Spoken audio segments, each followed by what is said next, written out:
Aujourd'hui, les infirmières sont à l'honneur puisque c'est la journée mondiale de l'infirmière aujourd'hui, 12 mai 2022. Occasion pour nous de souhaiter encore belle journée à toutes ces infirmières qui nous suivent et occasion aussi de vous souhaiter beaucoup de courage. Merci de nous soigner. Alors, bonjour à tous et bienvenue à ce nouveau numéro de l'émission Bonjour le Faso. Et vous le savez, chaque jeudi, vous avez droit donc à une chronique, une nouvelle chronique d'ailleurs, qui s'intéresse à la cybercriminalité. Aujourd'hui, le thème retenu du moins, c'est l'anarque liée aux monnaies virtuelles. L'ensemble des monnaies virtuelles et nous prendrons le cas de la crypto-monnaie. Ça sera bien sûr tout à l'heure dans la deuxième partie de cette émission avec le lieutenant de police donc Napogba Julien Legma qui est de la brigade centrale de lutte contre la cybercriminalité. Mais bien avant, vous aurez la rubrique invité du jour avec notre invité qui est président de l'association. Il s'agit notamment de monsieur Thiem Toré qui est président de l'association Bang Noma, un jeune un métier. C'est une structure du moins qui intervient pour accompagner les jeunes à avoir donc un métier, de l'emploi, et nous parlerons donc des différents projets de cette association dans la rubrique invité du jour. Mais bien avant, vous aurez également la revue de presse avec Bébé Kodio Kambo. Nous parlerons certainement de cette hausse du prix du carburant. Et puis voilà. Dans la rubrique à la découverte 2, nous nous intéressons cette semaine à Dim de l'Obsom et vous aurez la suite du témoignage de Maître Frédéric Titenga Passéré qui nous parle de Dim de l'Obsom. Voici pour le menu de ce jour et vous le savez, pour l'entrée, c'est à la découverte 2.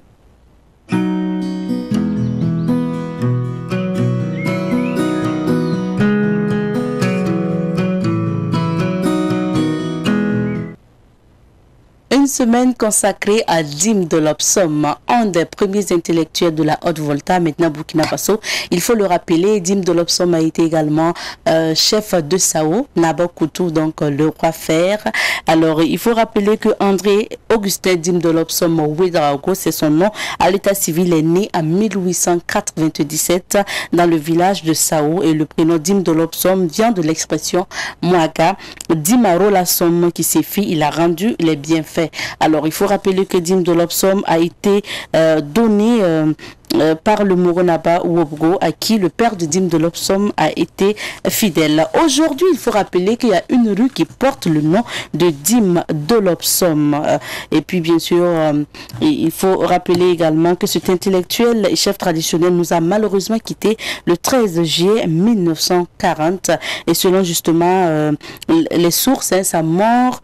Et il faut rappeler que c'est Maître Frédéric Titenga Passéré qui a fait et produit beaucoup d'écrits, beaucoup de publications, de conférences et de communications sur l'homme qu'est Dim de l'Obsom ou qu'a été justement Dim de l'Obsom. Nous allons suivre le témoignage de Maître Frédéric Titenga Passéré et on revient pour la suite.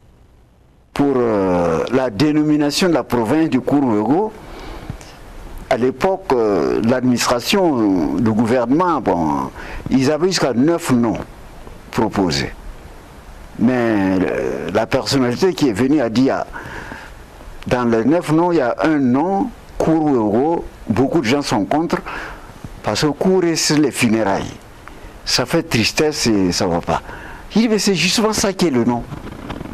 Parce que Kouré, c'est pas Kouré, c'est Kouré, c'est le nom du petit-fils de Ouedraogo. C'est lui qui a créé.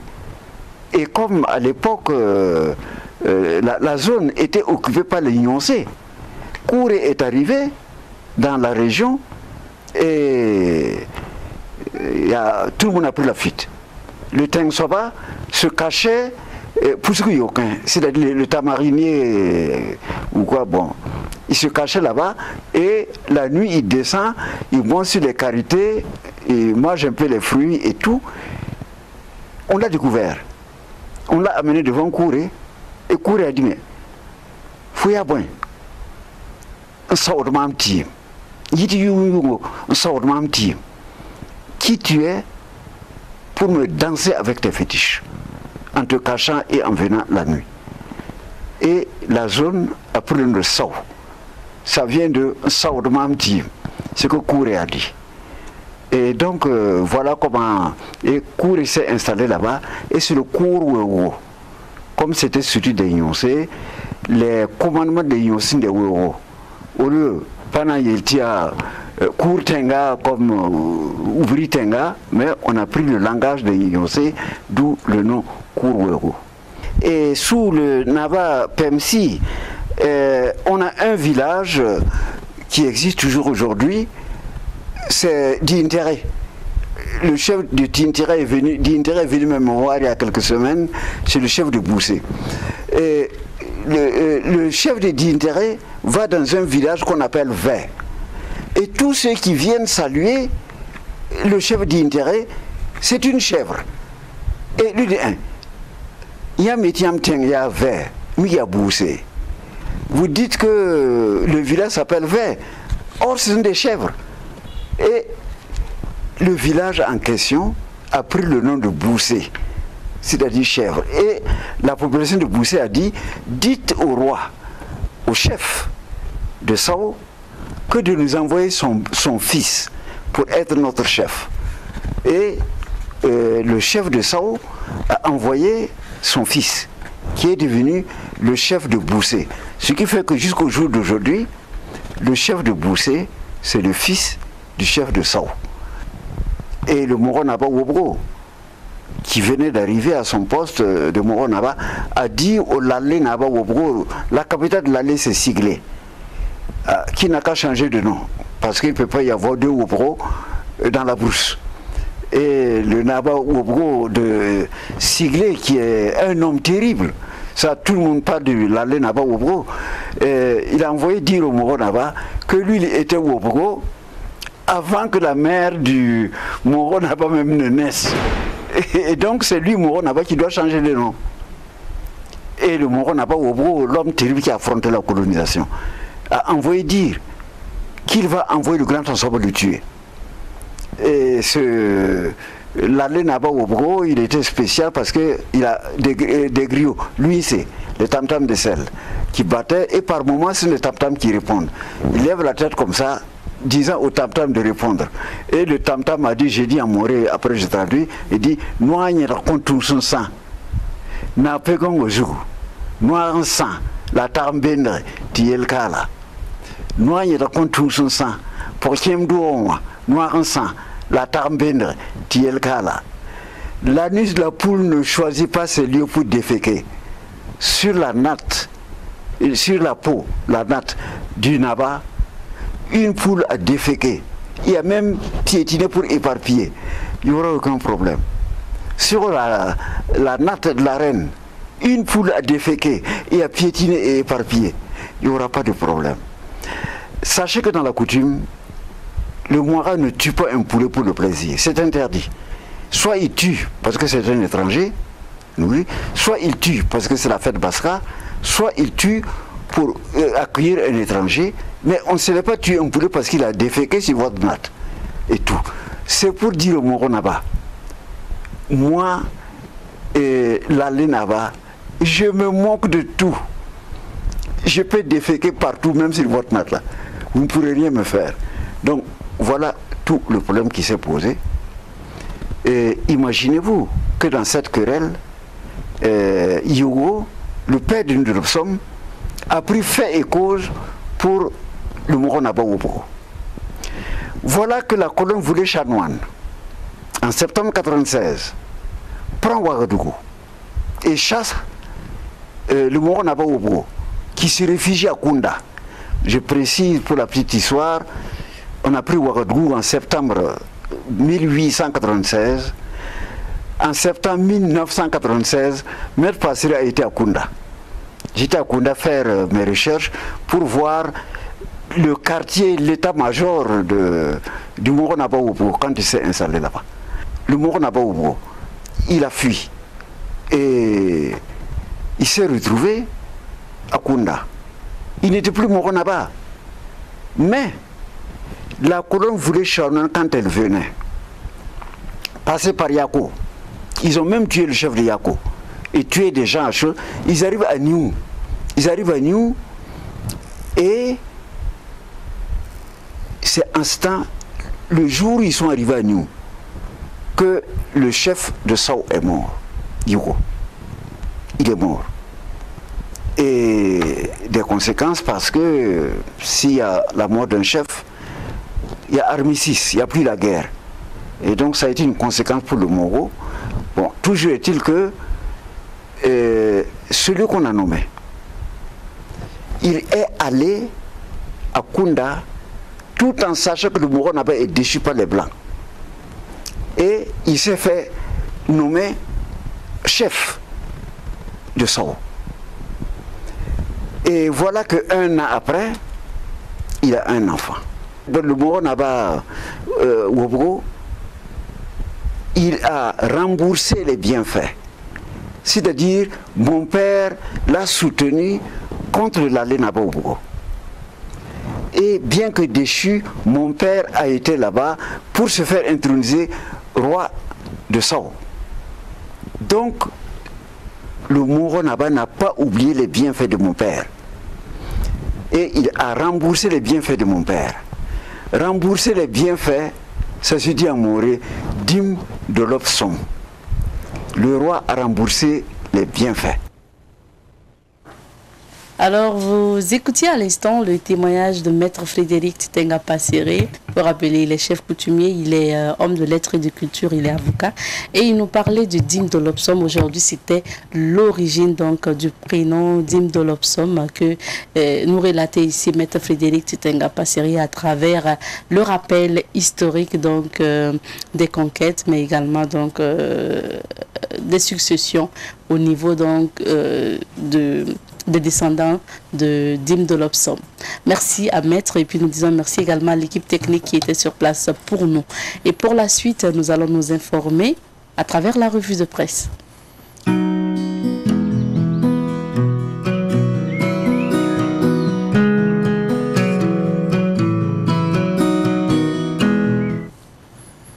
Nous sommes aujourd'hui avec Bébé Kodjo Kambo pour la revue de presse. Bonjour à toi Kambo. Bonjour Abzeta, bonjour à tous les téléspectateurs. Alors, les Burkinabés se sont réveillés aujourd'hui avec une hausse de prix du litre donc, des hydrocarbures, pour ne pas dire la nouvelle circulait déjà depuis hier. Ouais. Et puis également, on apprend que 86,65% des agents publics vont en retard au travail. Bon, nous en parlerons tout à l'heure, mais on te laisse quand même donner la une des différents journaux.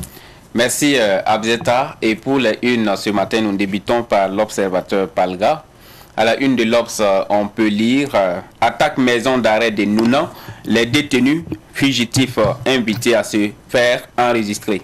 Augmentation prix du carburant, on va nous pomper 100 francs de plus. Insécurité, panique dans la Kossi. Expansion terroriste vers le golfe de Guinée, le Togo à l'épreuve du feu. C'est dans la rubrique Regard sur l'actualité, à lire donc à la page 5. Inondation mine des zinc de Perquois, la famille d'Aimé Fulgence Bationo s'en remet à Dieu. 4 yeux de Bitibali Adrien, de l'autre côté du miroir. Conseil des ministres, 25e prix Galian et 34e tour du Faso annoncé. Donc voilà pour les titres à lire ce matin dans l'Observateur Palga. Et dans le quotidien Le Pays, on peut lire, et notamment dans la rubrique Révélation, ASELC, 86,65% de retard constaté dans l'administration publique. Axe Kayadori, staff et TSR n'ont pas interrompu leur trafic. Hydrocarbures, une augmentation annoncée de 100 francs CFA sur le prix du litre. Intérêt civil du procès Thomas Sankara, le hic, c'est bien l'exécution de cette décision. C'est selon Labidi Naba, président de Observateurs sans frontières. Aussi élevé soit-il, un montant d'argent ne saurait remplacer un être humain, dit pour sa part Mahamadi Sawadogo de l'OPABF. C'est toujours sur le même sujet. Drame de Perquois, l'UAS pour un audit de toutes les sociétés minières. Au coin du palais, ils prétendent vendre de l'or et en profitent pour arnaquer un commerçant. Conseil des ministres, les DG du cadastre minier et de l'ONACER relevés de leurs fonctions. À présent, la une du quotidien, aujourd'hui au Faso. Aujourd'hui au Faso, nous apprend 8 soldats tués par des terroristes au Togo. Yak doit bien ajuster son béret. Nyankade noué fort son pagne. Conseil des ministres. Hydrocarbures, 100 francs CFA d'augmentation à la pompe. 9e réunion de la coalition mondiale contre Daesh. La défaite durable de l'EI concoctée à Marrakech. Sommet et coalition anti-Daesh et de Marrakech, une réponse additionnelle contre les ouailles d'Al-Baghdadi au Sahel. Dans la rubrique News du jour, pour terminer, on peut lire les fugitifs de Nounan invités à se rendre. Relax et prison avec sursis pour les sages-femmes de Louga. COP15, Don Wahi élu président. MINUSMA, l'Allemagne prête à y déployer 300 soldats supplémentaires. La une du journal Le Quotidien à présent, et l'on lit Faisal Naneman, président du mouvement pour la démocratie et le vivre ensemble. 4 mois après l'arrivée des militaires au pouvoir, rien n'a changé. Ministère en charge du commerce, augmentation du prix du carburant. Compte rendu du Conseil des ministres, à lire à la page 8 du journal Le Quotidien. 41e anniversaire de la mort de Bob Marley, des régumènes réagissent. 17 ministères contrôlés par l'ASELC sur la ponctualité, 86,65% des taux de retard dans les services publics. À Bobo-Dioulasso, l'Express du Faso nous apprend ceci à sa une. Prix des hydrocarbures, c'est acté, plus 100 francs à la pompe. Dans la rubrique Autant le dit de l'Express, terrorisme et le Togo frappé pour la 2e fois. 72 heures de l'avocat à Bobo-Dioulasso, réflexion des robes noires sur les évolutions de leur profession. Université Nazi Boni, les doctorales pour orienter les travaux des doctorants en sciences et techniques. Campagne nationale de lecture en Chine, Xi Jinping plaide pour une société liseuse. Réconciliation nationale, Lookman transporte les clés à Bobo. Et nous terminons par la une du quotidien d'État citoyen. Et sur cette une, ce matin, on lit examen scolaire et crise sécuritaire. Le ministre Lionel Bilgo prend langue avec les acteurs des cascades. Dans la rubrique Au coin du palais, il vole un portable et vide le compte Mobile Money. Il s'est fait passer pour un flic et abuse d'elle sexuellement. Un faux douanier escroque 230 000 francs à son ami. Dans la rubrique L'autre regard à présent, COP15 au-delà des décideurs. Prix du carburant à la pompe, le gouvernement autorise une augmentation de 100 francs. Donc voilà ce que nous apprenait les quotidiens d'État citoyen à sa une ce matin. Et c'est tout donc pour la lecture donc des unes. Abzeta. Merci à toi, Kambou. Merci. Et retour sur quelques sujets. Et puis, bien sûr, on ne peut pas ne pas parler de ce sujet qui, en tout cas, fait gorge chaude depuis hier, pratiquement, quand ça a commencé à sortir, cette information sur la hausse du prix des hydrocarbures. 100 francs de plus, Kambou. Oui. Et un coup, bim, j'ai envie de dire 100 francs de plus. Oui, pour peut-être reprendre ces termes qu'aiment utiliser les internautes ou dans les jargons, en tout cas des jeunes maintenant, bim, 100 francs donc de plus. 100 francs de plus sur le prix donc du litre des hydrocarbures. Alors, l'annonce a été faite à l'issue du Conseil des ministres hier. Alors, l'explication phare qui a été donnée, c'est que si l'on continue avec les anciens prix, on risque de vivre une rupture de carburant bientôt. Voilà, parce que selon ce qu'a dit le ministre du Commerce, Abdoulaye Tal, avant cette augmentation, c'est comme si la Sonabi vendait un peu à perte. Voilà, donc la Sonabi importe du carburant un peu cher pour vendre moins cher même que le prix d'achat, si on comprend bien ces explications. Et il dit aussi que le gouvernement subventionnait à hauteur de 400 francs, donc par litre de carburant, pour qu'on ait peut-être le carburant au prix d'avant. Donc avec cette augmentation de 100 francs sur le prix du litre du carburant, on a désormais le prix du gasoil qui passe à 645 francs le litre et le prix de l'essence ou du super 91 qui passe à 715 francs le litre. Voilà un peu l'explication qui a été donnée. C'est comme si nous sommes dans une situation où le gouvernement ne peut plus supporter la subvention. Voilà. Et si on continue, on va assister donc à une rupture du carburant. Donc le gouvernement estime que c'est mieux d'avoir du carburant qui coûte un peu plus cher qu'avant que de ne pas du tout avoir de carburant. Et là, ce serait catastrophique selon donc, le gouvernement. Donc d'où cette décision d'augmenter de 100 francs le prix du litre donc, du carburant. C'est historique, comme le disent en tout cas beaucoup, beaucoup de Burkinabés, parce que en tout cas, personnellement, je n'ai jamais eu connaissance d'une telle augmentation des prix des hydrocarbures. 100 francs sur le prix du litre. Parce qu'on était habitué à des augmentations de 10 francs, de 15 francs ou de 25 francs tout au plus. Mais 100 francs, du coup, je n'ai jamais vu cela. Donc, après cette augmentation, il faudrait peut-être que le gouvernement engage une autre bataille, celle peut-être de discuter avec les acteurs économiques pour que l'augmentation du prix des hydrocarbures n'engendre pas une augmentation, une hausse généralisée de des prix de tous les autres produits. Parce que le carburant est capital, en tout cas dans la chaîne économique, parce que qui dit augmentation des prix des hydrocarbures dit automatiquement augmentation des coûts du transport. C'est ça. Alors que tous les commerçants transportent leurs produits, donc cela engendre automatiquement, la plupart du temps, une augmentation des prix de tous les autres biens qui sont transportés tout naturellement, comme je l'ai dit.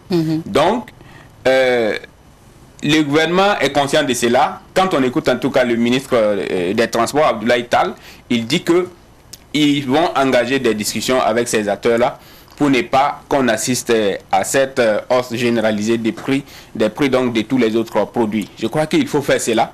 Il faut faire cela, sinon on risque, comme je l'ai dit, d'assister à une hausse généralisée, ce qui va en rajouter à la vie qui est déjà très chère pour les Burkinabés, parce qu'on est déjà en train d'assister à une flambée presque généralisée des prix, notamment des produits de première nécessité. Donc cela n'est pas déjà facile à supporter pour les ménages. Et si on assiste à une augmentation de nouveau, en tout cas des prix de ces produits de grande consommation, on risque, je ne sais pas ce qui sera la suite, mais si on ne fait pas attention, on risque de vivre ce qu'on a vécu en 2008, je crois. Ce qu'on pourrait appeler les émeutes de la faim. Voilà. Les gens ont manifesté parce que la vie était chère. Voilà. Étant donné qu'on vit déjà beaucoup de problèmes, le gouvernement devrait engager ces négociations très vite pour ne pas qu'on assiste, en tout cas, à de nouvelles augmentations des prix des produits de première nécessité. Parce que ce ne serait plus supportable pour les Burkinabés qui sont en train déjà de traverser une situation difficile à cause du terrorisme, bon, à cause déjà de la guerre en Ukraine. Voilà. Donc il ne faudrait pas qu'on en rajoute à la vie chère. Mais on comprend un peu les explications du gouvernement. Bon, quand c'est pas faisable, quand c'est pas tenable, bon, mais là où les gens se posent des questions, c'est est-ce que même s'il y a des problèmes, il fallait aller jusqu'à 100 francs sur le prix du litre. Ça, c'est là la question. On se pose la question de savoir est-ce que c'est juste pour permettre à la Sonabi de continuer le ravitaillement en carburant. On se pose cette question. Est-ce que ce n'est pas aussi une façon de profiter pour renflouer les caisses de l'État? Ce sont des questions en tout cas qui peuvent se poser, parce que 100 francs quand même sur 1 litre, j'imagine que c'est un peu assez. Bon, même si on comprend aussi la situation mondiale. C'est ça. En même temps, ce qu'il y a lieu de faire, c'est comme je l'ai dit, il faut vite engager ces négociations promises par le gouvernement pour ne pas que cette augmentation des prix des hydrocarbures impacte les prix des autres produits de façon généralisée, surtout. Et tout de suite, on va voir surtout les sociétés aussi de transport en commun là, qui vont certainement augmenter le prix de leurs tickets. Ça arrive aussi très souvent. Et c'est pourquoi il faut augmenter, il faut aller rapidement dans les négociations, parce que le ministre a effleuré la question. Le gouvernement est conscient de cela et il dit qu'il y a un travail qui a déjà commencé. Bon, on espère que cette augmentation de prix ne va pas influer sur les prix des autres produits. peut-être que à défaut de subventionner les carburants, bon, on peut aussi, voilà, on peut aussi agir autrement sur d'autres leviers pour ne pas que ces commerçants ou ces transporteurs augmentent les prix. Et parce que ce qu'il y a lieu de faire prioritairement, c'est de voir avec les transporteurs. Parce que si les coûts des transports n'augmentent pas, il n'y a pas de raison normalement que les coûts des autres produits connaissent augmentation. Parce que généralement, quand le prix du carburant augmente, le transport augmente. Alors que tous les produits là sont transportés donc, à partir du centre qui est Ouagadougou vers les périphéries. Voilà. Donc si le coût du transport augmente, bon, votre carton de sucre que vous avez l'habitude de transporter à une somme X de Ouaga à Banfora, bon, pas Ouaga à Banfora, peut-être de Ouaga à Guibo par exemple. Bon, je ne parle pas de Banfora parce que le sucre vient de Banfora. Voilà. Donc, le commerçant aura tendance à augmenter quelque chose sur le prix donc, de son sucre, tout naturellement. Logiquement. Voilà. Donc, il faut très vite discuter avec les transporteurs pour que le coût des transports n'augmente pas. C'est ce qu'il y a lieu de faire parce que s'il y a hausse généralisée des prix des autres produits de première nécessité, alors que déjà même il y a hausse presque insupportable par les ménages, je crois qu'on va vivre une situation vraiment insupportable. Ok, bon. En attendant, nous poursuivons et on espère que voilà, ça va aller. Ce qu'il y a lieu, là où aussi on attend un peu le gouvernement, c'est de revoir un peu peut-être les taxes en ce qui concerne certains produits de grande consommation, surtout qui ne sont pas produits au Burkina. C'est que d'autres pays l'ont fait, la Côte d'Ivoire annonçait la dernière fois, en tout cas, une revue des taxes sur certains produits de grande consommation, parce que actuellement là, je vous assure que si vous faites un tour dans les ménages, ben, les gens crient en fait. Bien sûr. Oui, c'est parce qu'on n'entend pas ces cris. Sinon, les gens crient. Donc il faut faire quelque chose. Voilà. Il ne faut pas se contenter peut-être d'augmenter. Il faut voir aussi là où on peut réduire. Je crois que c'est possible. Voilà. D'accord. Il faut trouver le juste milieu. C'est bien ça. Alors, Kambou, on passe au deuxième sujet. 86,65% des agents publics vont en retard au service. Oui, ce sont les résultats d'un contrôle de ponctualité qui a été effectué par l'autorité supérieure du contrôle d'État et de lutte contre la corruption, la SELC. Donc c'est une étude qui a concerné 17 ministères et le rapport révèle que 86,65% des agents publics vont en retard donc au service. Donc voilà un peu ce que dit l'étude. Alors, c'est dû à quoi? En tout cas, quand on entend cela, c'est la question qu'on peut se poser. Bon, le rapport donne quelques pistes, en tout cas, en ce qui concerne les raisons.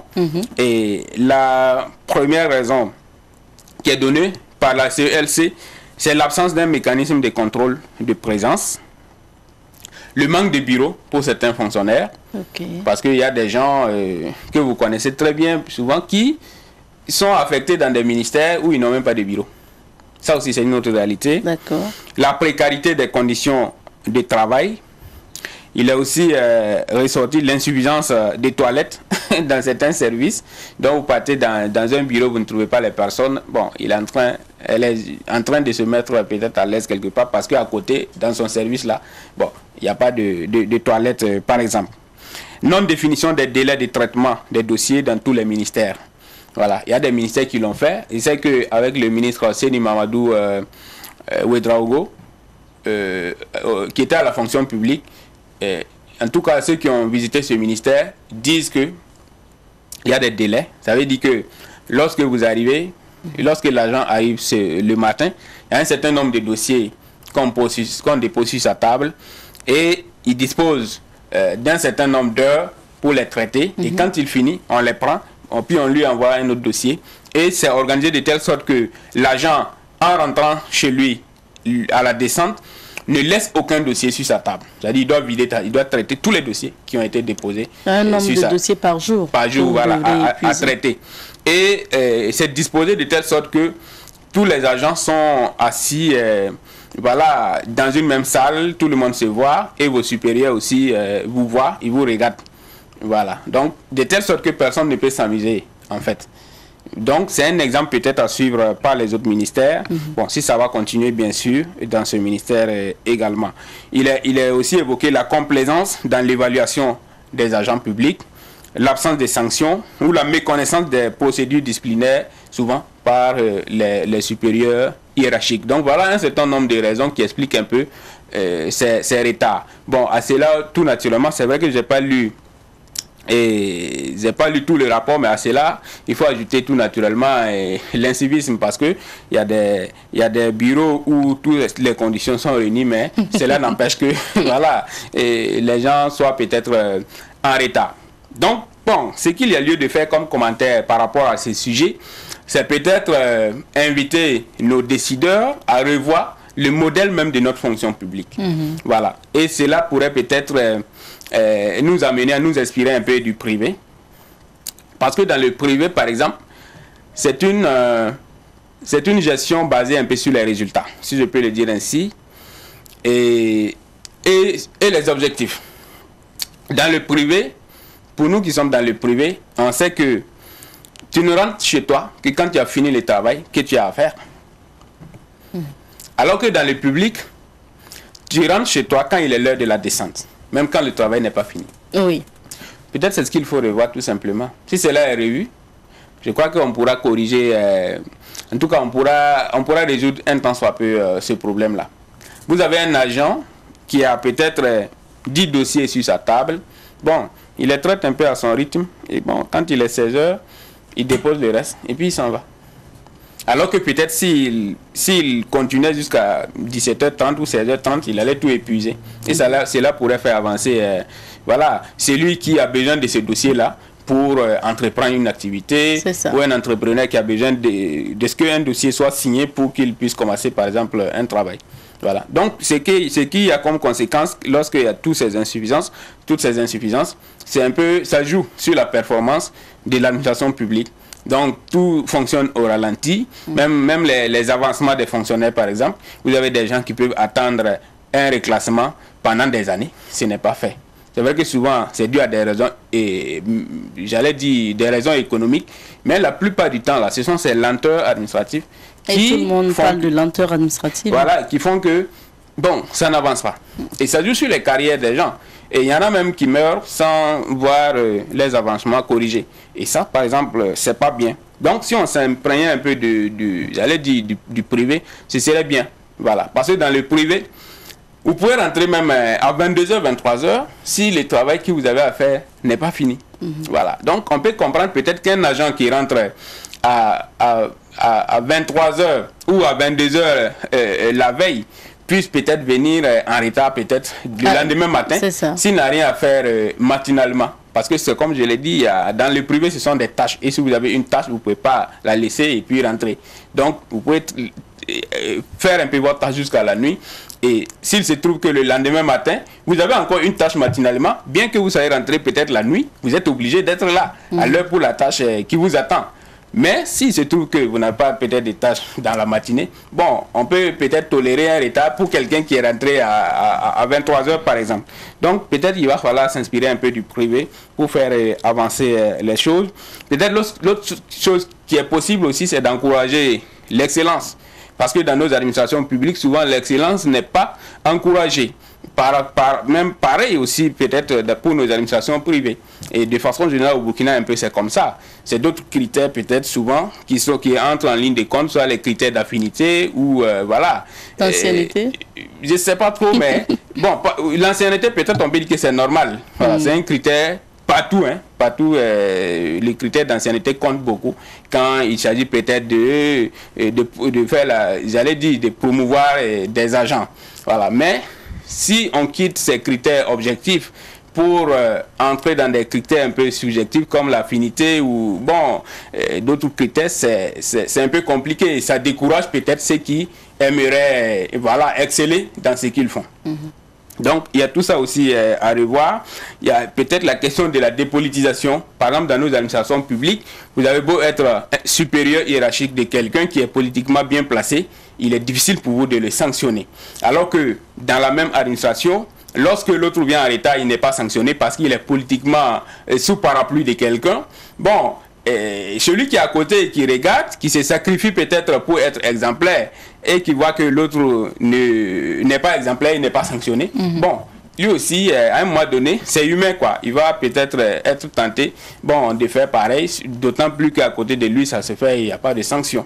Oui. Donc, il y a tout cela à revoir. La dépolitisation de l'administration publique aussi pourrait être un commencement de solution pour tout cela. Donc, on attend de voir ce que les décideurs feront de ce rapport de la SELC. Bon, c'est comme je l'ai dit, tout être humain dans ce qu'il fait est toujours influencé par l'environnement du travail. Voilà, l'environnement du travail est très important. Et pour qu'on ait un environnement de travail très sain, bon, il faut tout simplement que toutes les règles soient bien respectées. Et si toutes les règles sont respectées, parce que quand vous arrivez dans une entreprise, que ce soit privée ou dans un service public, c'est l'environnement de travail souvent qui détermine les agissements des uns et des autres. Dès que l'environnement du travail est pollué, vous allez voir que c'est contagieux, quoi. Voilà. Vous regardez un peu comment l'environnement est. Bon, ça détermine un peu le comportement des agents. Voilà. Si peut-être depuis le sommet, il n'y a pas d'exemplarité, ne vous attendez pas forcément à ce qu'en bas, il y ait une certaine exemplarité. Donc, si à la rigueur du sommet jusqu'en bas, même si vous amenez un paresseux dans ce service, il va devenir travailleur. Parce que l'environnement, là, va le transformer en travailleur. Et le contraire. Vous pouvez recruter un agent bien dévoué, travailleur, mais l'environnement peut le travailler peut-être en paresseux. Mais dans tout ça, c'est à l'agent de savoir un peu ce qu'il arrange et de savoir à quoi s'en tenir. Et donc, quand on sait aussi que quand on a un exemple, on est souvent pointé à un cambo. Quand vous arrivez, que c'est vous qui voulez respecter tout, vous êtes correct, vous voulez être à l'heure, travailler, respecter tout. Et au-delà de ça, souvent ceux qui sont primés, ceux qui sont promus là, c'est pas forcément les exemples, ceux qui sont exemplaires. C'est comme je l'ai dit au début. Si on encourage l'excellence, on va résoudre un tant soit peu ces problèmes. Mais tant que l'excellence ne sera pas encouragée, on ne pourra pas résoudre ces problèmes. Voilà. Si quelqu'un se donne à fond et que quand vient le temps, par exemple, de promouvoir ou de primer, ce n'est pas lui qui est choisi. Bon, je l'ai dit ici, il est humain. Il est humain et bon, à un moment donné, il peut relâcher. Voilà. Alors, donc, l'environnement, c'est très important. Et généralement, l'environnement est défini un peu par, par ce que sont souvent les supérieurs hiérarchiques du haut jusqu'en bas, que ce soit dans le public ou dans le privé. Kambo, on va terminer rapidement par le troisième sujet parce qu'on a vraiment épuisé notre temps à Nouna.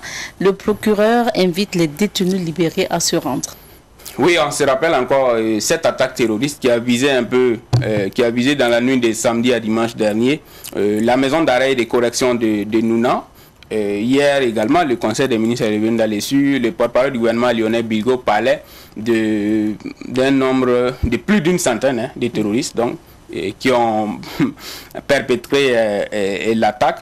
Et selon ce qu'il disait, l'attaque aurait pour but de libérer peut-être des prisonniers terroristes ou que ces terroristes avaient besoin peut-être de, j'allais dire, de ces prisonniers-là pour renforcer leur nombre au niveau donc de leur base. Donc voilà un peu pour faire ouvrir une parenthèse sur ce qu'a dit le gouvernement hier en conseil des ministres. Mais en même temps, dans la journée d'hier, le procureur du Faso, près du tribunal de grande instance de Nouna, a produit un communiqué où il invite les prisonniers qui sont toujours en cabale, si je peux le dire ainsi, à se rendre, à se faire enregistrer auprès donc des services de police judiciaire, donc gendarmerie ou commissariat et autres, ou auprès donc des parquets, des parquets de leur résidence. Donc si vous avez quitté cette maison d'arrêt de correction de Nouna pour vous retrouver par exemple à Bobo, vous pouvez vous faire enregistrer donc au parquet du TGI donc de Bobo. Okay. Et en attendant donc d'autres mesures qui seront donc annoncées et se mettre toujours à la disposition donc de la justice. Mais dans son communiqué, le procureur félicite également une quinzaine d'entre eux, de ces détenus, qui sont déjà rendus, avant même qu'ils ne produisent donc ce communiqué. Okay. Voilà. Et au passage, il faut dire qu'ils sont 62 au total, ces prisonniers qui ont été libérés par les terroristes, donc une quinzaine s'est déjà rendue. Donc on a un peu plus d'une quarantaine qui sont toujours en cabale et qui sont invités à se faire enregistrer, à se rendre et à rester à la disposition de la justice. Merci à toi, Voilà ce qu'on peut dire. Merci bien.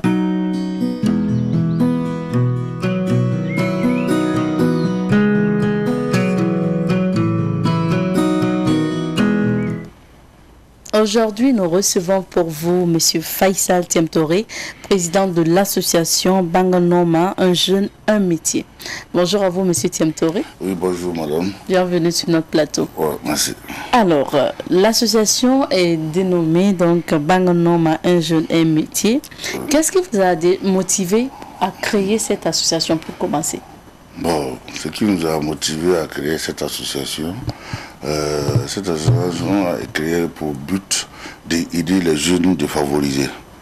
Voilà, les jeunes défavorisés, c'est-à-dire les enfants de la rue, les orphelins, et puis surtout les jeunes déplacés. Et si vous remarquez aujourd'hui dans les rues de Ouagadougou, il y a beaucoup de femmes et de leurs enfants qui se promènent là-bas. Donc ça fait que du coup, avec les déplacés là, il y a plus des enfants de la rue, il y a plus de personnes qui sont revenues sur les voies en train de demander, en train de mendier. Et nous, lors d'un truc, comment dire, on s'est retrouvés un jour en train de causer. Et c'est dans ça maintenant que l'idée est venue, on a commencé à parler de ça, on s'est dit bon, qu'est-ce qu'on peut faire pour nous aussi, qu'est-ce que nous pouvons faire pour aider l'État vraiment, sinon l'État est en train de faire l'effort mais il n'arrive pas. Qu'est-ce que nous pouvons faire pour pouvoir aider l'État à faire quitter ces gens-là sur les rues et vraiment aider l'État à diminuer un peu ceux qui s'enrôlent dans le terrorisme là. Voilà, et c'est dans ça qu'on a eu l'idée maintenant de créer l'association, l'association Banganoma, un jeune métier. Un jeune métier. Voilà. Mais c'est depuis quand déjà que l'association existe? C'est depuis 2020. Depuis 2020, donc 2 ans pratiquement que vous existez. Est-ce qu'on peut revenir un peu sur les activités que vous avez déjà menées? Bon, pour le moment, on n'a pas mené d'activités comme ça, c'est juste le lancement des activités qu'on a fait. On a fait une conférence de presse et après ça, on a fait la pose de la première pierre. Parce que l'association est en train de construire une centre pour la formation des jeunes. On est en train de construire une centre à Zignaré, tout précisément à Kamtenga. Et il faut rappeler que le siège de l'association se trouve à Zignaré. Oui. Et comment vous accompagnez la jeunesse de Zignaré spécifiquement? Non, pas pour accompagner la jeunesse de Zignaré, mais pour accompagner toute la jeunesse du Burkina Faso. Voilà, parce qu'actuellement, on a pas mal de jeunes même qui sont déjà sur le centre, qui travaillent, qui viennent travailler, qui viennent de partout, qui viennent presque dans toutes les 13 régions.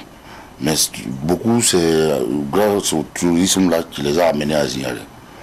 Il y a beaucoup de jeunes qui sont venus à Zignaré à cause du tourisme. Voilà. Des déplacés, des jeunes déplacés voilà, internes. Des jeunes déplacés internes. Maintenant, on va parler de votre public cible, ou donc des jeunes que vous avez ciblés pour accompagner. Est-ce qu'on peut savoir qui est-ce que vous accompagnez au sein de l'association? Au sein de l'association, c'est toute personne défavorisée. Voilà. Bon, si on regarde, si on dit personnes défavorisées, il y a beaucoup de couches. Il y a les orphelins qui sont là, et puis les jeunes déplacés, et puis il y a les enfants de la rue. Voilà. Et vous avez initié la création d'un centre de formation professionnelle, comme vous le disiez tout à l'heure, il y a eu le lancement. Qu'est-ce que vous allez faire au sein de ce centre? Au sein de ce centre, parce qu'on a regardé, ensemble on a réfléchi, on a regardé quelle activité il faut former les enfants là, pour que quand ils sortent après leur formation, pour qu'ils ne soient pas. Parce qu'il ne faut pas former seulement pour former. Il y a déjà des activités qui sont inondées, que même si on les forme dans ça, pour qu'ils s'en sortent là, ça va être compliqué. Parce que leur cas est très sérieux. Voilà, donc il faut réfléchir vraiment, voir dans quelle activité on va les mettre pour que quand ils finissent la formation, pour qu'ils puissent avoir du travail pour travailler. Et on a regardé, bon, en fait, quand on regarde, il y a beaucoup de secteurs au Burkina Faso qui n'est pas encore inondé. Mais les gens ne connaissent pas, ils ne savent pas qu'il y a ces genres de travaux-là qui existent. Voilà, par exemple, quand on prend sur la formation que nous, on a choisi pour les former, c'est la formation industrielle, la soudure industrielle. Voilà, quand on regarde la soudure industrielle au Burkina ici, tous ceux qui viennent le faire, là, quand il y a un chantier, par exemple, on prend les mines, là, la construction des mines, là, et quand il y a un chantier comme ça, pour une construction d'une usine industrielle, la majorité, on peut dire 80% de ceux qui sont, des ouvriers qui sont sur le chantier, c'est des étrangers. Voilà, aujourd'hui, on peut le remarquer, je peux prendre l'exemple sur la mine de Orzone. Les ouvriers qui sont là-bas aujourd'hui en train de travailler, c'est la majorité, 40%, c'est des étrangers. Et j'en connais d'autres même qui sont là actuellement, qui sont en train de vouloir aller sur le site. Ils sont venus faire les tests à l'OSC parce que c'est mes anciens collègues, en fait. Donc j'ai l'information sur ces trucs-là. Donc vous avez préféré choisir certains métiers. Voilà. Quel métier exactement pour La soudure industrielle et puis la construction aluminium. D'accord. Voilà. Et maintenant, comment vous allez faire après le recrutement des jeunes pour intégrer au niveau de votre centre de formation? Bon, le recrutement des jeunes, ça va passer par les mairies et puis bon, l'État, surtout l'action sociale, et puis les structures qui sont en place avec les jeunes déplacés là-bas, c'est eux qui vont les faire venir. D'accord, ça sera comme ça. Voilà. Maintenant, est-ce qu'on peut avoir une idée aussi, c'est vrai que c'est un projet, mais un projet qui est déjà lancé. Est-ce qu'on peut avoir une idée des conditions que vous allez mettre en place pour accéder à votre centre? Les conditions pour accéder à notre centre, bon, ça, c'est à discuter avec les autorités sur place pour voir comment ils vont les... Comment ça va se faire? Voilà, comment ça va se faire. Vous avez lancé la construction de ce centre. Est-ce qu'on peut avoir une idée de l'avancée de ces travaux? Bon, sur place, il y a beaucoup bon, vraiment, il y a beaucoup de bonne volonté. Comme on a initié le projet, on a approché beaucoup de personnes et ils ont décidé vraiment de nous accompagner. C'est grâce à eux que tout ce qu'on a déjà fait là, existe. Voilà. Parce qu'il y a la clôture, on a un terrain d'1 hectare. C'est clôturé, c'est-à-dire sécurisé, et puis il y a pas mal de bâtiments qu'on a construits, il y a l'administration qui est déjà construite, il y a, bon, mais c'est pas fini, c'est pas achevé quoi. C'est pas achevé. Voilà, il y a l'imprimerie qui est là, ça aussi c'est pas achevé, il y a la répertoire qui est là, mais c'est pas achevé, il y a la cuisine aussi, et il y a le magasin de stockage qui est là, mais c'est pas achevé. Voilà, on a 2 forages. Voilà. Mais tout ça, c'est grâce aux bonnes volontés des amis, des parents, des connaissances, des gens aussi qu'on ne connaît pas, qu'on s'est approché à eux pour demander pour qu'ils nous aident à faire ça. Mais est-ce que vous avez eu après aussi du soutien de la part de la commune ou des autorités? Non, on n'a pas eu de soutien de la part de la commune ou des autorités. Non. Parce que, bon, mais il nous avait promis, le gouvernement de M. Roch Kaboré nous avait promis à son temps de nous accompagner. Mais malheureusement, comme ils sont partis, pour le moment, on attend d'approcher le gouvernement qui est en place pour voir ce qu'ils pourront faire pour nous. Pour vous, qu'est-ce que ce centre va apporter de plus à la jeunesse burkinabé? Moi, je pense que ce centre-là, vraiment, c'est à accompagner. Parce que ce centre va diminuer beaucoup le chômage et je pense que ça pourra faire un coup aussi sur le terrorisme. Parce que moi, nous, on s'est dit quoi? Les jeunes, nos frères qui partent s'enrôler dans le terrorisme, là, c'est parce qu'ils ne savent pas quoi faire. Mais toi, un jeune qui est au village aujourd'hui, et on t'amène dans ce centre, tu arrives à te former en 1 année ou 2 ans, et que tu peux avoir un salaire de 300 000 minimum, jusqu'à peut-être même tu peux avoir un salaire de 1 million, tu vas plus avoir l'idée d'aller t'enrôler dans ces trucs-là, dans ces groupes armés-là. Voilà. Parce que nous, on pense que c'est parce qu'ils n'arrivent pas à s'en sortir qu'ils partent s'enrôler là-bas. Quelqu'un qui mange bien, qui arrive à se débrouiller et puis payer des bonnes habits portés, il ne va jamais aller se mettre dans ces histoires-là. Qui sait comment la vie est, ne va jamais aller s'enrôler dans ces histoires-là. Mais est-ce qu'après la formation socio-professionnelle, vous avez aussi mis en place un mécanisme d'intégration? Oui, ça c'est elle là. Voilà, j'ai pris l'exemple sur la mine de Orzone. Et c'est pas la mine seulement. Si vous regardez la Sonabi, voilà, oui. On a des partenaires internationaux qu'on peut les placer, hormis le Burkina. Voilà, parce que la soudure industrielle c'est trop demandé. C'est pas seulement au Burkina qu'il y a le besoin. Voilà, mais surtout au Burkina actuellement c'est vide. Le terrain est vide. Voilà. Quand on prend la mine de Orzone, c'est des étrangers qui sont là-bas. Quand on prend la sphère qu'ils sont en train de construire à Bimo, c'est des étrangers qui sont là-bas. Alors que si on avait nos frères qui étaient formés à ça, ils allaient occuper ce truc-là. Au lieu que les étrangers, c'est vrai qu'ils vont venir, mais ils ne seront pas ces quantités-là. Quand on prend Sonabi Bogo aussi, c'est des Chinois qui sont là-bas. C'est des étrangers qui sont inondés. Donc vous avez ciblé en fait voilà. Les emplois. Voilà, on a ciblé. Parce que quand on regarde, il y a M. Kwame qui est en train de construire sa cimenterie. Il y a beaucoup de Togolais et des aînés qui sont là-bas. Mais quand on regarde le nombre de Burkinabés, surtout quand on les prend, c'est pour les mettre comme des vigiles et puis des manœuvres. Parce qu'on n'en trouve pas. Il n'y en a pas.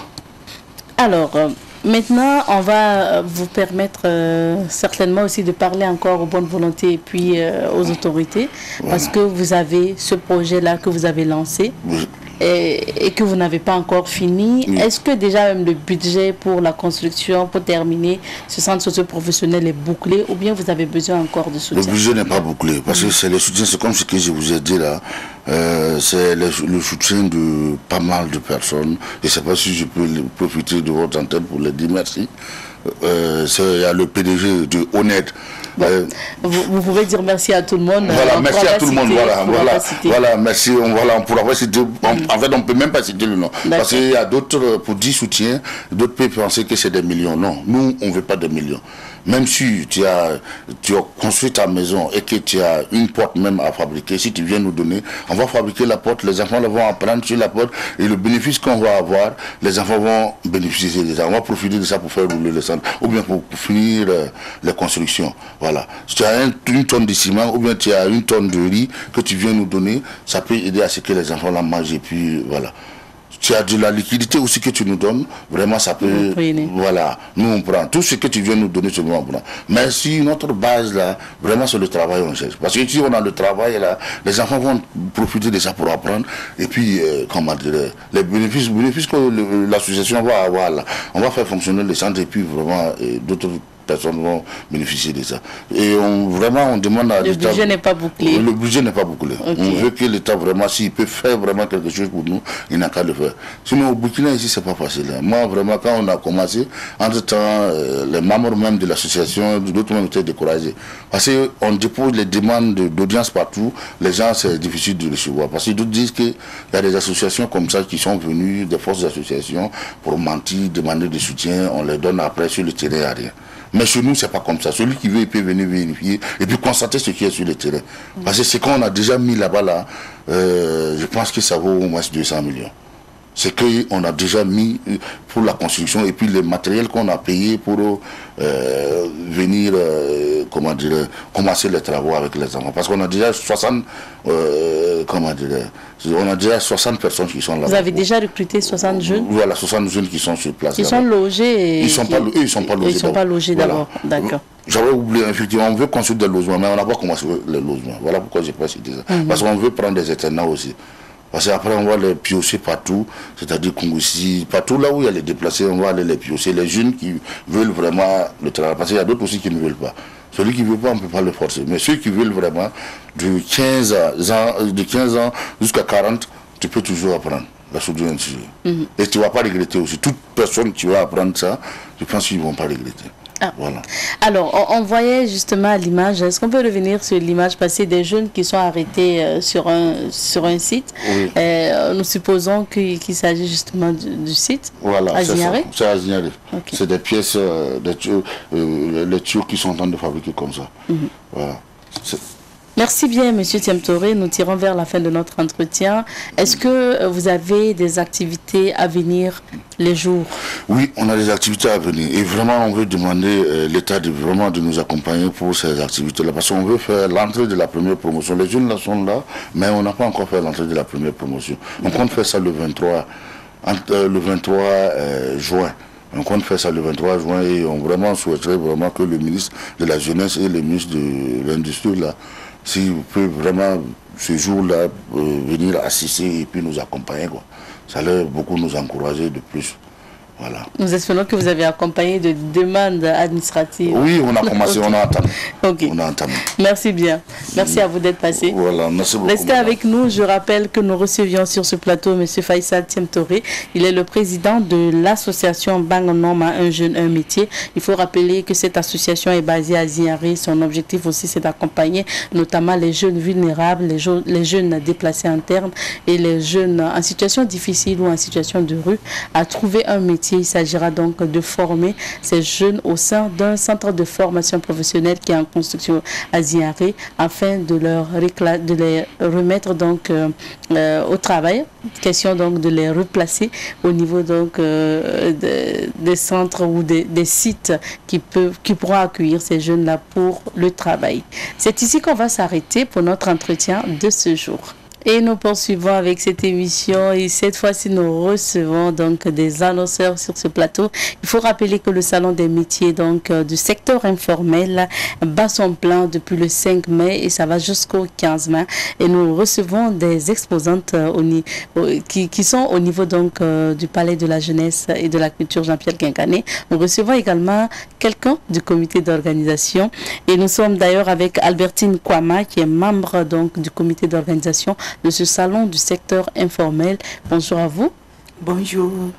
Également sur ce plateau, nous avons donc des représentantes donc, de la délégation sénégalaise et de la délégation guinéenne. Nous sommes avec Yacine qui est donc de la délégation sénégalaise présente à ce salon. Bonjour. Bonjour. Yacine, le nom de famille c'est Sen. Sen. Yacine Sen, oui, c'est ça. Ça signifie quoi? Sen, ça veut dire quoi? Sen, le nom de famille. Ah, c'est notre nom de famille. Ah, c'est le nom de famille. Et Yacine, Griot, non pas Griot. Forgeron, c'est quoi? Non, on n'est pas des griots, on n'est pas des forgerons. D'accord. Yacine, chez nous, c'est un prénom aussi qu'on donne souvent aussi aux garçons. Mais voilà. Merci bien d'être là. Et également Adja Fatoumata Traoré, elle est de la délégation guinéenne qui est présente également. Cette délégation est présente au niveau du salon des métiers du secteur informel. Bonjour à vous Adja. Bonjour Adja. Merci à toutes les deux, toutes les trois d'être sur ce plateau pour parler du salon des métiers du secteur informel. Alors je me retourne vers Albertine Kwama. Oui. Alors comment ça se passe déjà l'exposition sur le site du Palais de la Jeunesse et de la Culture Jean-Pierre Guingané? Disons que on a commencé depuis le 5 et ça s'est bien déroulé. Et là, notre cri de joie et notre cri de cœur, parce qu'il y a beaucoup d'exposants qui sont là. Il y a Guinée, il y a Sénégal, il y a Ghana, il y a Niger. Il y a pas mal de pays. C'est le brassage culturel qui est là. Donc notre cri de joie, c'est déjà ça. Retrouver tout ce beau monde-là au Burkina Faso. Et notre cri de cœur maintenant, c'est que tous ceux qui habitent ici, que ce soit les Sénégalais, les Burkinabés, les Nigériens, les Guinéens, les Ghanéens, ils sont invités à ce salon au niveau des Jean-Pierre Guingané. Parce qu'il y a des bonnes choses. Il y a des bonnes choses à voir. Ne vous faites pas raconter. Et puis on sait qu'il y a eu des communications, il y a eu d'autres activités. Est-ce que les activités parallèles aussi se sont bien passées? Oui, ça s'est bien passé parce qu'on a eu des panels et on a eu aussi des rencontres to be aussi. Ouais. Alors maintenant on va s'adresser à nos invités sur ce plateau. Adja Fatoumata Traoré, vous êtes de la délégation guinéenne. Pourquoi vous avez décidé de venir participer à cette exposition au Burkina? Parce que Burkina, c'est notre pays. Et Burkina, les gens de Burkina sont bien. Donc nos pains là, vraiment, ils aiment ça beaucoup, les pains guinéens. Partout qu'on va, ça marche beaucoup. Donc c'est pas votre première fois au Burkina? Non, je viens, je fais FESVACO, je fais CAO, les petites choses là aussi, je fais vraiment. Partout qu'il y a foire là, vraiment on nous invite. Avant de parler de ce que vous vendez sur le site, je me retourne vers Yacine, donc membre de la délégation sénégalaise. Pourquoi vous êtes venu pour participer à cette exposition? Voilà, comme la maman l'a dit, les Burkinabés aiment les habits sénégalaises. On va vous inviter à parler un peu fort. Les Burkinabés aiment les habits sénégalaises. Donc c'est pour ça qu'on est venu. Et on a apporté des jolies choses. D'accord. Apporter des jolies choses. Yacine, vous par exemple, qu'est-ce que vous exposez là-bas? Je vends des boubous, il y a des bayas, il y a des secrets de femmes. Donc on a apporté beaucoup de choses. Vous avez apporté beaucoup de choses. Des boubous comme vous avez porté ici, c'est très joli d'ailleurs. Comme celle que je porte. Donc il y a des tuniques comme ça aussi. Je peux enlever. D'accord. Il y a des tuniques. Ok, ça c'est vraiment des robes. Non, vous pouvez rester assise, il n'y a pas de problème. On voit bien votre tunique. D'accord. Doucement. Voilà. Il y a des tudiques, il y a plusieurs couleurs comme ça. Super. Hein? Il y a Et il y a plusieurs toujours modèles. d'autres modèles. Oui, il y a d'autres modèles. Il y a des robes, il y a des légers, il y a des patchs. Voilà. D'accord. Et puis il y a des petites tenues aussi, des nuisettes. Oui, des nuisettes, il y a des bayas, il y a des petits pagnes. Pour les problèmes de couple, quoi. Ça résout. Ça répare. Les pagnes qui retardent. Problème de couple. Donc les femmes sont les bienvenues, quoi. D'accord. Ça règle tout. Ça arrange le tout. Il n'y a pas de souci. Donc maintenant, je me retourne vers Adja Traoré. Vous, personnellement, qu'est-ce que vous exposez à ce salon? Moi, je suis venue avec les pagnes guinéennes. Et il y a poisson fumé, il y a île rouge. Il y a beaucoup de choses comme secret aussi. D'accord. Parce que là, vous êtes magnifiquement habillés. Merci. Vous avez vos pailles autour, donc au niveau de vos épaules, déposés, et même le foulard. C'est un pain guinéen. Vraiment. Et maintenant, ce que je veux vous demander, est-ce que c'est pas cher aussi quand on vient à une foire ou à une exposition comme ça pour acheter? Est-ce que vous n'augmentez pas le prix? Non. C'est pas cher? C'est le prix fixe. C'est abordable. C'est abordable. C'est pas cher. C'est pas cher. D'accord. Alors, il reste encore quelques jours. Nous sommes le 12 et ça finit. L'exposition finit le 15. Quel est votre message à l'endroit du public burkinabé? Moi, mon message, c'est dire à toutes les femmes, voilà, de venir visiter à ce salon. Et même les hommes sont les bienvenus. Parce qu'on a parlé d'arrangement de couple. Donc, ils n'ont qu'à venir acheter pour leurs femmes aussi. Ça peut les faire plaisir. Donc, tout le monde est vraiment invité à ce salon, à venir visiter et à venir acheter. D'accord. J'ai oublié aussi, s'il vous plaît, il y a des boubous pour les hommes aussi. Il y a des boubous pour les hommes. J'ai oublié de souligner ça, oui. Ok, super. Merci à vous d'être passé. On va souhaiter encore bon marché pour vous qui exposez au niveau du Palais de la Culture Jean-Pierre Guingané. On a encore 3 jours, donc jusqu'au 15 mai, à l'occasion du Salon des métiers du secteur informel. Merci à vous d'être passé. Et puis voilà, on sera là. Nous, l'équipe de Bonjour le Faso, on va se déplacer pour venir voir ça. Et on dit merci à Savane TV, qui n'arrête pas de booster pour tout le monde. Oui, je ne dirais pas pour les jeunes, mais pour tout le monde. Donc je salue toute l'équipe de Savane TV et longue vie. Amen. Que Dieu continue à prendre sa main et nous bénir tous. Et beaucoup d'argent. Merci. On vous invite aussi. D'accord, on sera là. On vous invite à aller voir nous observer. D'accord. On vous invite. On va venir. Vraiment, merci, on est contente. Merci bien. Merci. Je rappelle que nous recevions donc des exposantes de la foire, donc des métiers du secteur informel, le salon des métiers du secteur informel et puis un membre du comité d'organisation pour parler de cette foire qui bat son plein jusqu'au 15 mai. C'est ici qu'on s'arrête pour l'entretien avec nos invités. Tout à l'heure, ça sera pour la rubrique dédiée à la cybercriminalité. Nous poursuivons avec l'émission de ce jour. Vous le savez, chaque jeudi, dorénavant, vous avez rendez-vous avec la Brigade centrale de lutte contre la cybercriminalité. Aujourd'hui, nous sommes à nouveau avec le lieutenant de police Napouba Julien Legman. Il faut rappeler qu'il est chef de la collaboration policière de la BCLCC, la Brigade centrale de lutte contre la cybercriminalité. Bonjour à vous. Bonjour, Madame Nikema. Bienvenue sur notre plateau. Merci à vous. On parle aujourd'hui d'un arc lié à la monnaie virtuelle. Comme exemple, on peut citer le cas de la crypto-monnaie. On s'intéresse à ce cas. Oui. Déjà, pour commencer, on va aller vers la définition basique. On parle de monnaie virtuelle, de crypto-monnaie. Qu'est-ce que c'est concrètement? D'accord. Et pour aller simplement, il faut dire que la crypto-monnaie, c'est aussi appelé monnaie virtuelle. C'est aussi appelé monnaie numérique. Hein. Donc, on va dire c'est une monnaie virtuelle, effectivement, comme son nom l'indique, parce que ce n'est pas physique comme le franc CFA et le dollar ou autre monnaie que nous connaissons. Donc, mais qui est utilisée sur Internet pour faire des achats de biens ou de services sans avoir recours au système bancaire. Donc, vous voyez, c'est un peu plus des portefeuilles numériques que vous pouvez avoir au niveau de votre téléphone. Et là, vous stockez vos jetons de monnaie. Et lorsque vous aviez besoin d'effectuer un achat, ça se passe sur Internet. Vous n'avez pas besoin de de passer par un système bancaire pour faire un retrait. Il y a également des plateformes qui sont dédiées pour les retraits en monnaie physique si vous souhaitez, par rapport à ces monnaies qu'on appelle les crypto-monnaies. Vous aviez par exemple Binance, vous aviez Coinbase qui vous permettent non seulement d'acheter mais aussi d'échanger ces monnaies qu'on appelle virtuelles.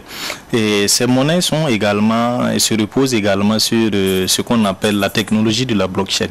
Bon, on ne va pas aller beaucoup plus en détail sur cet aspect, comme l'essentiel n'est pas de parler plus, d'expliquer les contours liés à la crypto-monnaie, mais beaucoup plus l'arnaque qui se développe autour donc, de cette crypto-monnaie.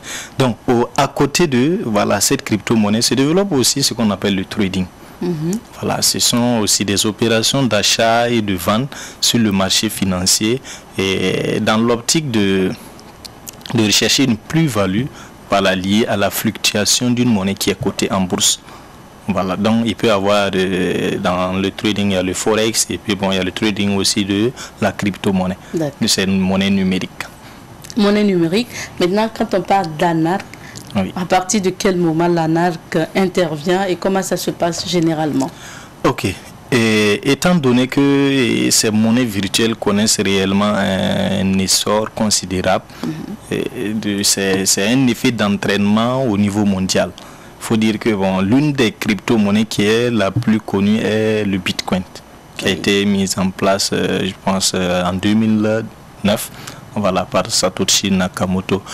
Et il faut noter, actuellement, au niveau du Burkina Faso, les gens profitent de ce essor de ces crypto-monnaies pour également mettre en place des systèmes d'arnaque. Le premier cas, il y avait un groupe de Burkinabés qui se faisait passer à un moment comme des professionnels du trading. Et là, ils proposaient aux investisseurs des taux d'investissement. Le capital allait de 7 500 à 1 million. Le minimum 7 500, le maximum 1 million. Et vous pouvez récolter des taux allant de 50% à 300%. Et beaucoup d'investisseurs ont commencé à mettre leur argent dedans. À un certain moment, les premiers ont eu satisfaction de paiement. Malheureusement, à un certain moment, ils ont eu des difficultés de paiement. Et donc, à partir de là, quoi faire? Ils ont trouvé la technique de lancer, c'est-à-dire la récompense à 500%. Pour encore susciter plus d'investissements, ce que les investisseurs voulant gagner gros ont fait. Et les gens ont à nouveau misé. Malheureusement pour eux, une semaine plus tard, la plateforme est tombée. En laissant derrière elle nécessairement des investisseurs dans le coup de la désolation et très désorientés. C'est pour dire qu'il y a beaucoup qui se font passer pour des professionnels, mais il n'en est rien. Et quand vous regardez au niveau, dans le système bancaire, on ne peut pas avoir des taux de rémunération d'intérêt qui vont jusqu'à 50%. 50%. Pourtant, dans ces pratiques, les gens vont jusqu'à 500%. Le marché ne peut pas tenir, ce n'est pas possible. Voilà. Il y a également un autre cas où, pour les amoureux de ces monnaies virtuelles, ils se retrouvent dans des groupes WhatsApp qui font la promotion de ces monnaies. Malheureusement, l'arnaqueur, il demande l'adhésion dans ce groupe et dès lors qu'il est intégré, il peut se retrouver avec 5 numéros WhatsApp avec lesquels il a intégré le groupe. Maintenant, qu'est-ce qu'il fait? Il fait une publication, j'ai telle monnaie. Je prends un exemple, j'ai le limo en vente et à prix très, très abordable. Alors, il revient avec un autre numéro, puisque les autres ne savent pas. Il dit, bon, réserve-moi 500 limos comme d'habitude. La dernière fois, vraiment, j'ai apprécié ton opération. Il revient avec un troisième numéro. Bon, réellement, je paie avec ce gars. Il est très fiable.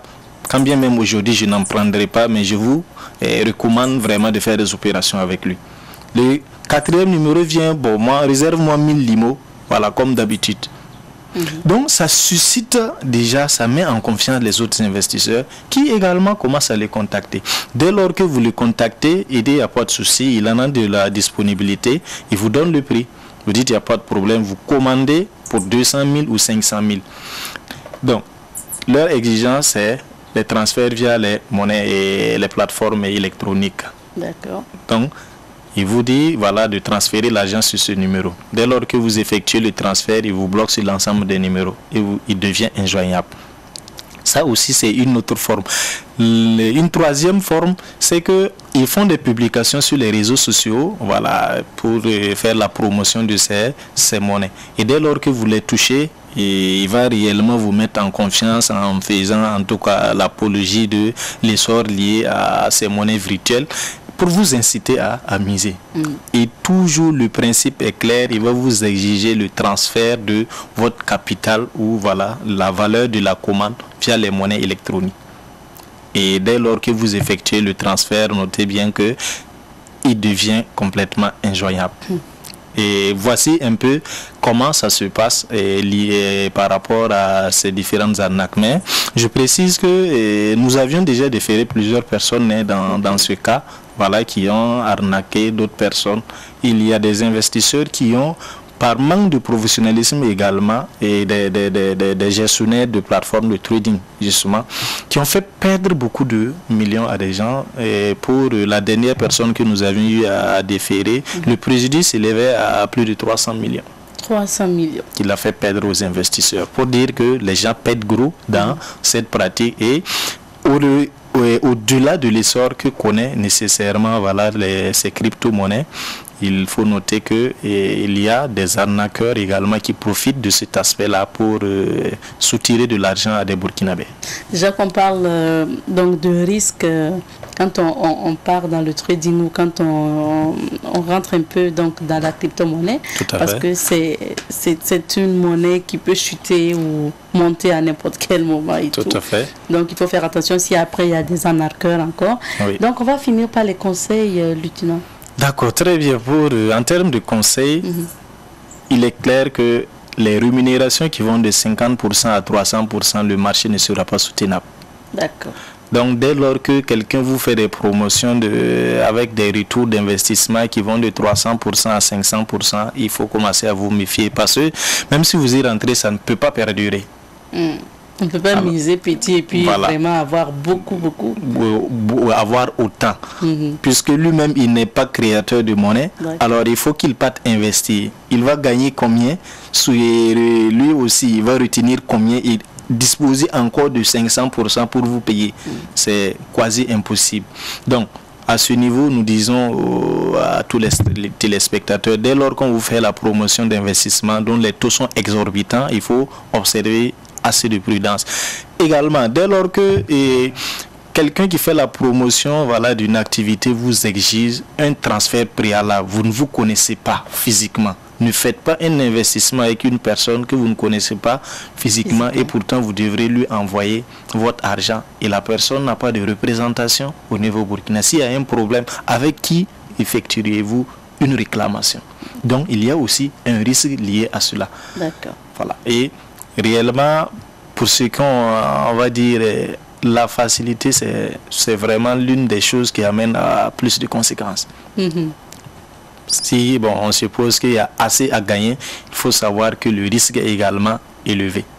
Donc, il faut également, pour ce qui est de la question de trading, pour ceux qui le peuvent, dans tout domaine que vous souhaitez investir, il faut prendre le soin de vous former.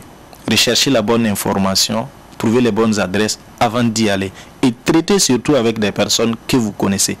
Ça vous évitera donc plus de problèmes.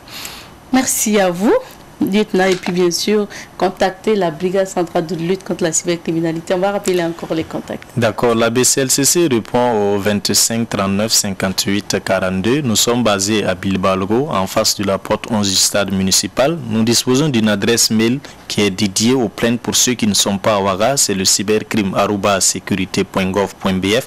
Nous avons également une page Facebook à travers laquelle nous publions des informations de sensibilisation et nous rendons compte des activités que nous faisons, à savoir les déferments, en décrivant nécessairement les modes opératoires donc des délinquants. Pourrez nous trouver à partir de votre barre d'adresse, vous tapez @bclcc.gov.bf et donc vous serez sur notre page qui est certifiée. Merci à vous, lieutenant, et puis on tient à vous féliciter aussi parce que vous avez épinglé donc un auteur de fake news. Tout à fait, nous avions épinglé et d'ici peu également, nous ferons des publications sur d'autres personnes que nous avions déférées. D'accord, merci à vous. Merci. Il faut rappeler que le lieutenant donc, de police Napouba Julien Legma est le chef de la collaboration policière de la Brigade centrale de lutte contre la cybercriminalité. C'est donc partenaire de tous les jeudis pour la chronique dédiée à la cybercriminalité. Merci à vous, fidèles téléspectateurs de cette émission. C'est ici qu'on se dit au revoir puisque c'est fini pour l'émission d'aujourd'hui. On se retrouve demain, Inch'Allah. Kiss.